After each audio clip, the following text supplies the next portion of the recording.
If your kids play Roblox, this is probably a video you're going to want to watch. My name is Cole. I'm a cybersecurity professional. I'm also the co-host of the Dad Voice podcast. And this is my new cybersecurity literacy content that I'm going to start making on my personal channel. And I thought Roblox popped up on the news. Why not start there?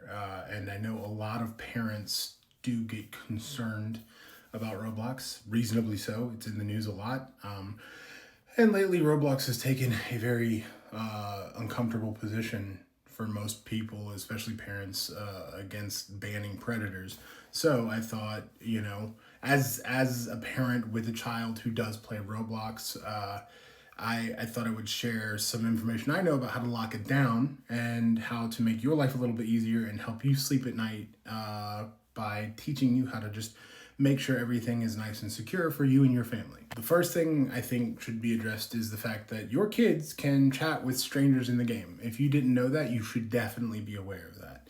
But the good news is this can all be managed in the settings. You need to go into your child's account and you need to go into settings and then go to the privacy settings. And that's where all the chat controls will be. If I can finesse it, there will be something here-ish with like a screenshot of what that should look like, okay? Now, if your kid is the same age as my kid, what I do is I have just completely disabled message settings. And again, you can do that in the privacy settings on the Roblox application. All you'll need to do is in the communication section of the privacy settings. Again, I will try to post screenshots somewhere in this general area for you. But in the privacy section, you can change all of the messaging settings to no one. And that's what you want to do. That it completely stops them from being able to talk to anyone. And that's what I do for my child. It just feels the safest.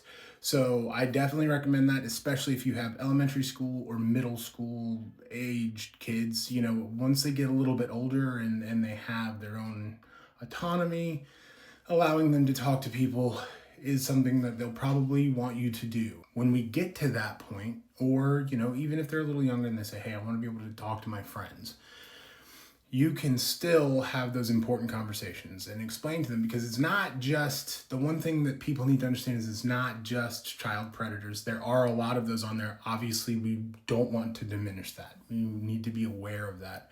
But one thing that a lot of parents get hung up with, and a lot of parents have reached out to me about specifically, is scammers. And you need to be able to have those conversations with your kid and let them know. Say, hey, if you don't know somebody, if you don't know who it is, if it's not your friend, yes, we've allowed you to have chat enabled, but you don't need to be responding to anybody that you don't know. And you can still, like I said, you can adjust the settings. You can change it to friends only, and you as a parent you're gonna have to be mindful of what's going on Roblox. And I always encourage monitoring what's happening on your child's Roblox account, but also have those conversations with them and let them know that some dude with the username free Robux guy is not actually going to give them free Robux if they give your credit card number out, okay?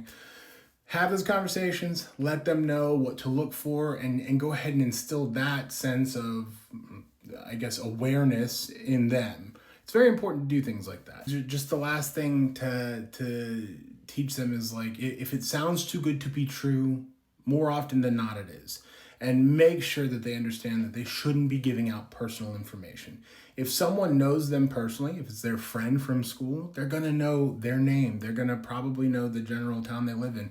You don't need to be sharing that information. So I hope this was helpful. If you want more cyber tips like this, I'm going to be addressing everything from more Roblox stuff to how to make sure your passwords are secure and everything in between, and how to lock your stuff down, because in this day and age, it's hard to trust anybody, especially on the internet. And I want to help use my knowledge and the time I spent in school and the time I spend in my career to make people more aware of what's going on. So follow, if you're on YouTube seeing this, subscribe, do all of that good stuff, and just keep up with me. And hopefully I'll have plenty more tips for you guys. Thanks.